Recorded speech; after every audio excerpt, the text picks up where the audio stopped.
Good morning, everybody. Happy Martin Luther King Jr. Day, and welcome to the Daniel Dickson podcast. I'm going to do something a little bit different than I had planned.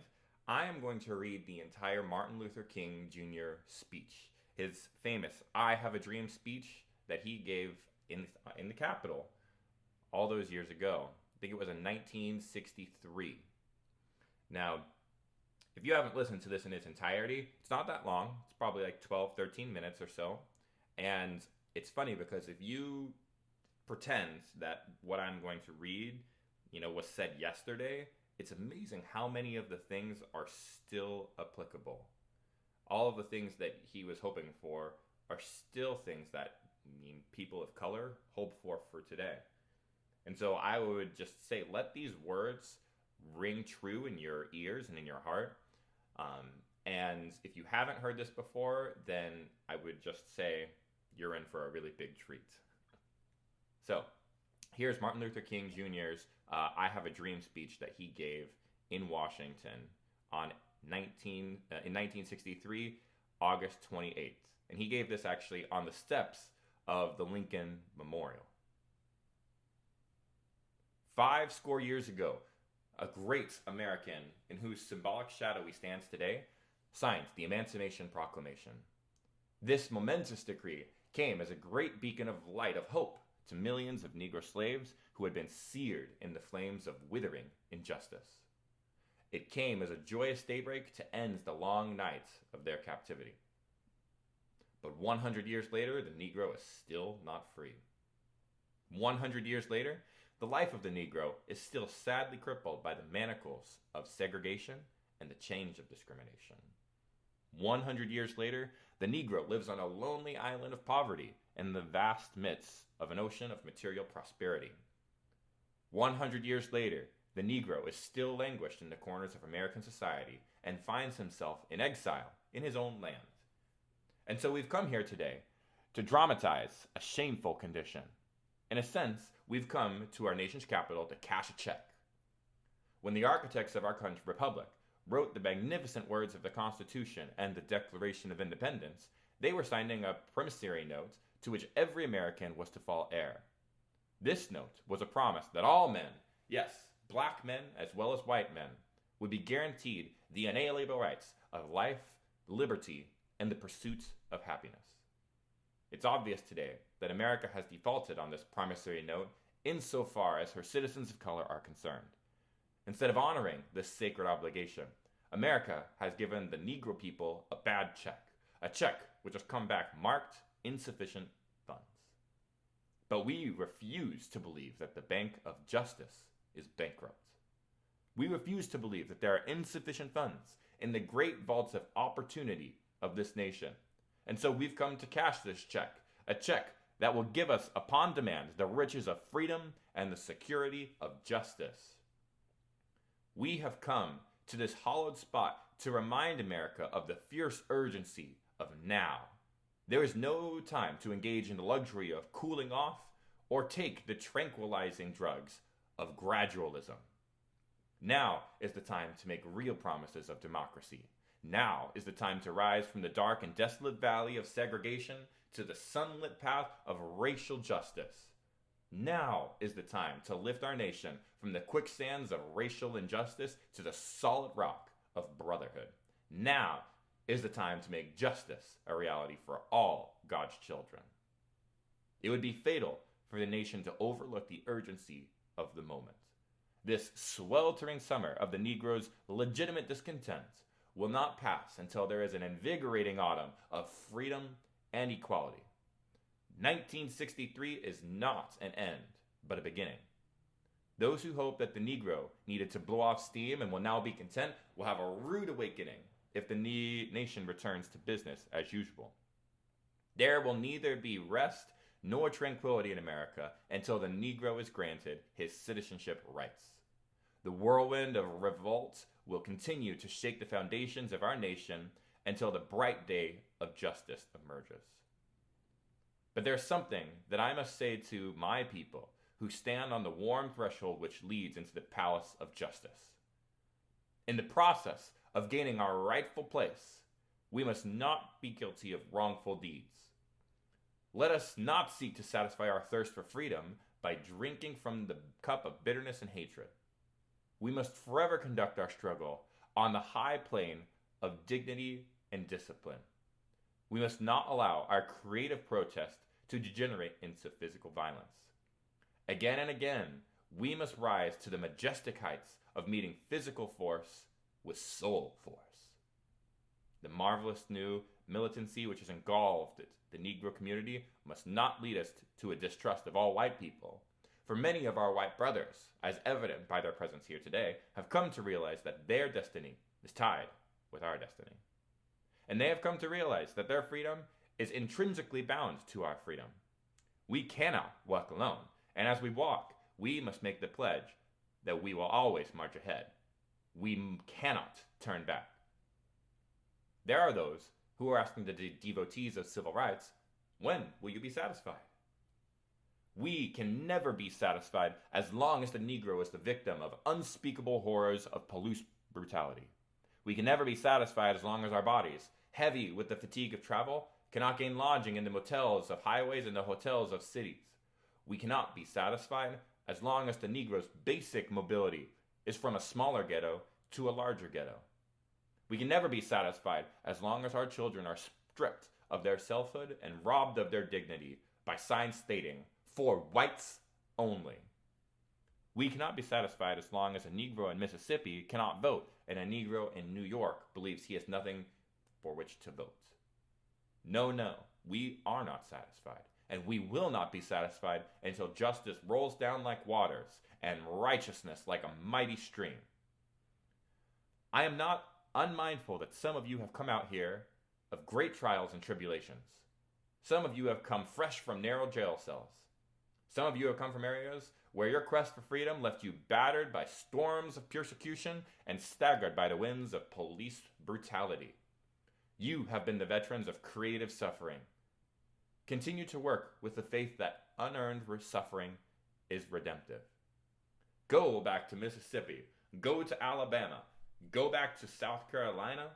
Go to Georgia. Go to Louisiana. And go to the slums and ghettos of our nation's northern cities, knowing that somehow this situation can and will be changed.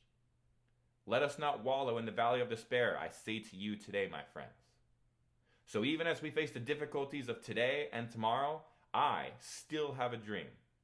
It is a dream deeply rooted in the American dream. I have found a dream that one day this nation will rise up and live out the true meaning of its creed. We hold these truths to be self-evident, that all men are created equal. I have a dream that one day on the red hills of Georgia, the sons of former slaves and slave owners will be able to sit together at a table of brotherhood. I have a dream that one day, even in the state of Mississippi, a state sweltering with the heat of injustice, sweltering with the heat of oppression, will be transformed into an oasis of freedom and justice. I have a dream that my 4 little children will one day live in a nation where they will be judged not by the color of their skin, but by the content of their character. I have a dream today. I have a dream that one day down in Alabama, with its vicious racists, with its governor having his lips dripping with the words of interposition and nullification, one day, right down in Alabama, little black boys and black girls will be able to join hands with little white boys and white girls as brothers and sisters. I have a dream today. I have a dream that one day every valley shall be exalted, every hill and mountain shall be made low, the rough places be made plain, and the crooked places be made straight, and the glory of the Lord shall be revealed, and all flesh shall see it together. This is our hope, and this is the hope that I go back to the South with. With this faith, we will be able to hew out of a mountain of despair a stone of hope. With this faith, we will be able to transform the jangling discords of our nation into beautiful symphony of brotherhood. With this faith, we will be able to work together, to pray together, to struggle together, to go to jail together, to stand up for freedom together, knowing that one day we will be free. This is the day when all God's children will be able to sing with new meaning. My country, 'tis of thee, sweet land of liberty, of thee I sing. Land where my fathers died, land of the pilgrim's pride. From every mountainside let freedom ring. And if America is to be a great nation, this must become true. And so, let freedom ring from the precious hilltops of New Hampshire. Let freedom ring from the mighty hilltops of New York. Let freedom ring from the heightening of Pennsylvania mountains. Let freedom ring from the snow-capped Rockies of Colorado. Let freedom ring from the curvaceous slopes of California. But not only that, let freedom ring from the stone mountains of Georgia. Let freedom ring from the Lookout Mountain of Tennessee. Let freedom ring from every hilltop and every moletop of Mississippi. From every mountainside, let freedom ring. And when this happens, and when we allow freedom ring, when we let it ring from every village and every hamlet, from every state and every city, we will be able to speed up that day when all God's children, black men, white men, Jews and Gentiles, Protestants and Catholics, will be able to join hands and sing in the words of the old Negro spiritual, free at last, free at last. Thank God Almighty, we are free at last. What an incredible speech, you guys. That was over 50 years ago, 55 years ago, 1963. And so many of the things that he said today, or that he said, I mean, I was reading them and I was thinking, wow, this actually could be like read tomorrow, and a lot of it would be applicable. Thankfully, we don't have nearly as much segregation and racial discrimination as Martin Luther King did back in his time. But there are a lot of things that have happened in the last couple of years, especially with the Black Lives Matter protests, right, with the recent focus on police brutality in African American communities and towards African Americans in general. So many of these things Martin Luther addresses in his speech. He says, let me see if I can find the spot actually. So, we must not allow our creative protest to degenerate into physical violence. Again and again, we must rise to the majestic heights of beating physical force with soul force. I mean, just take a step back for a second. And now I just want you to apply that to almost every protest that you can think of. Because Martin Luther King and the Civil Rights Movement was arguably one of the most successful and, world-changing events that happened. And there was a lot of things that went on with the Black Panthers. So not all of it was, peaceful protests. But here, I think you see a stark difference between what Martin Luther was calling for and perhaps some of the things that you read in the news about the organizations now who are protesting. That's all I'm really going to say to that, because I don't want to take away from Martin Luther King's speech. And, to all of my friends who are of a different race, who aren't African American, maybe you're Asian, maybe you're Caucasian, whatever it is, I think that everybody can take knowledge away from this speech.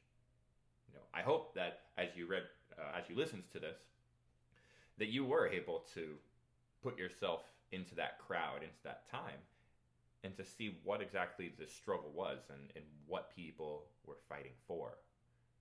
Because the struggle does live on today, and as Martin Luther King said, now is not the time for gradualism. Now is not the time to take your foot off of the gas. But I love this speech. I think that it is an incredible piece of poetry and an incredible piece of art. And one that I hope actually will, maybe I'll make this a habit of reading this every year. I don't know, but I do find that its words ring very true today. So, Now, getting back into more of our traditional, not traditional, but scheduled, our regularly scheduled program, if you will. Um, what I wanted to do is just tell you guys a little bit for my new listeners, welcome. For my returning listeners, thank you for coming back. I appreciate everybody for listening. I was on social media and looking at some of the things that people are writing, and it's great to have all the support of the community. If you guys have things that you want to discuss, I'm happy to have a guest on the podcast. Or if you just want a subject for me to talk about, please feel free, send me a message, write a comment, drop a like and a follow. And I would love to discuss it. There are a lot of things in our world which, a lot of people don't talk about, which I think is very important to talk about. But today, what I want to do is just share with you a couple of things. I am a part-time Uber driver because I would much rather drive around than be sitting at a desk. And it was funny because I pulled into a charging station. I drive a Chevy Bolt, and I was charging, and this car was next to me.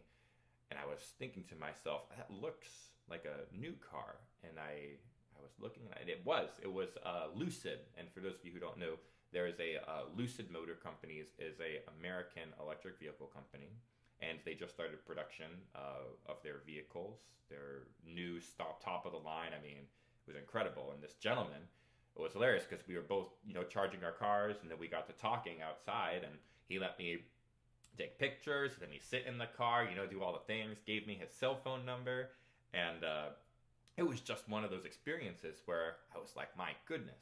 I mean, people are great, which is really funny to see because I'm sure that all of us probably have less faith in humanity today than we did yesterday. But this guy and his wife, Bob and I think it was Bob and Lane were their names. But they, in addition to showing me the car, all the features, I mean, they even invited me down into their condo, just to watch a shuttle launch, the next SpaceX launch. And for a stranger, I think that's pretty incredible. But I was blown away by just that generosity, and it's funny because that day I had asked myself and told myself, okay, do something different today than you normally do. And for those of you who know me, I don't make it a random habit just to talk to strangers. I'm very much, okay, let me do my thing. I have my things to do, and I'm not going to deviate from my plan. And so this was very, very out of the ordinary, and I was blown away just by how once you get out of your own head, once you get out of your own schedule, the things that can happen and the opportunities that can present themselves. Now, a lot of the rides that I end up picking up when I drive for Uber, are people who are passengers, a lot of times at airports. And so I've been doing a lot of pickups from people who are coming into Florida from New York, Boston, DC. I mean, everybody up north, happens to be coming down to Boston. And it's funny because almost all of the people, when they get down here, the first thing that they say is, thanks for picking me up. How's it going? And, I think that humanity, I think that this just says that, people, I mean, a lot of it probably is just a formality and things, but I mean, I think that that's pretty remarkable considering how many people are out there and the differences. But for the first thing when somebody gets into your car, for them to tell you is, hey, how you doing? Thanks for picking me up. I mean, it's gratitude. I think it's integrity. It's something that is very, it's not something that everybody does. When I get away from the airports, it's definitely not the case. But I just find that very encouraging, actually. And one thing that I wanted to mention today too, it ties into my integrity thing, is I'm sure that many of you probably know what's happening in the Senate right now. There's a couple of bills that are being worked on and voted in the infrastructure bill right now. And there's a new voting law that's they're trying to push in with updated things, and I can't remember what the exact bill is called, but it's updating voter rights. And there are, as you guys know, the Democrats right now have control of everything. Well, not of everything, but it's a 50-50 split. And so the Republicans are stonewalling them on a lot of things. But I think that the interesting thing to note here is that the bill that they have onto the floor right now, if every single Democratic senator voted for it, then they would actually be able to pass the bill with the vice president, splitting it. However, there are two senators. There's Joe Manchin and Kristen Sinema, and I have to say that I really admire these two senators, and it's not because they're kind of standing in between these two bills, but it's because they're holding to what their constituents want, and I think that they have a lot of integrity to stand in that gap. And Kirsten Sinema, she said the other day that she would not vote to obliterate the Senate rule, which has to have a 60 vote threshold, and that's to have a update, not an updated, but it's to have kind of a safeguard, so that way it just doesn't turn into a dictatorship by one party. It would be very easy for her to just go along with what the party says, and then the Democrats would be able to just change, the government into whatever they would see fit. And maybe a lot of those things would be good. Maybe a lot of them wouldn't. I don't know. I'm not trying to, to impart my opinions and my beliefs. But what I am trying to do is just to give you some information and to let you know that these two senators who happen to be Democrats, they are having this integrity and holding to their convictions. Because if there's one thing that we all know about politics, it's that having people who do what they say and say what they do is pretty rare. And so I wanted to mention that, because if you haven't, Kirsten Sinema, she has a video up, I think it's on YouTube, where she explains what's going on and why she's doing it this way. And so I would encourage you to go and listen to that, because I think that it sheds a lot of light on her character and to who she is as a person. And so that kind of wraps up my entire spiel for today for the podcast. We are running at about 23 minutes, actually, which is under 25, which is my goal for the first couple of podcasts. So thank you guys again for listening to all of this. And I hope that you guys will continue to come back and to listen as we talk about more things. And to those of you who are new, again, thank you for listening. I'm happy that you guys are here. To those of you who are coming back and listening, thank you for coming back and listening to me again.